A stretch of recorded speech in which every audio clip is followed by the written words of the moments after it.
শুনুন, আপনি ভুলভাল রান্না করেন। হ্যাঁ, ভুল রান্না হতেই পারে, আমি কি রাঁধুনি নাকি? রাঁধুনি না তো তাহলে এত ফুটানি ফুটানি রান্না দেখান কেন? আরে বাবা, কুজোরও তো ইচ্ছে হয় একটু লম্বা হয়ে শুতে, তাই জন্য আমারও ইচ্ছা হয় একটু রান্না দেখাতে। রান্না তো করেন উল্টো পাল্টা, সর্ষের তেল দিয়ে সব রান্না করেন। আরে বাবা, আমারও তো 2 রকম তেল কেনার বাজেট নেই, আমি সর্ষের তেল কিনেছি, ওটা দিয়েই দুটোর কাজ চালিয়ে দিই। আজকে আবার এসব কি করছেন? আলু ভাজছেন নাকি? না, একটা অন্য রকমের অমলেট বানাচ্ছি, আলু দিয়ে হয়, খাবে?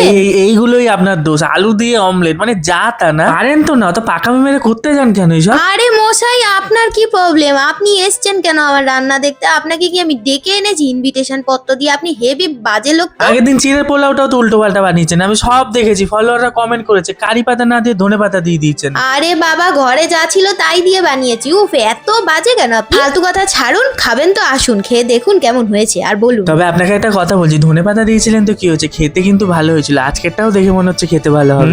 খেতে দেখছি ভালোই লাগছে, ইয়াম্মি ইয়াম্মি। তাহলে কি বুঝলেন? আগে থেকে কাউকে জাজ করতে নেই, আগে খেয়ে দেখতে হয়।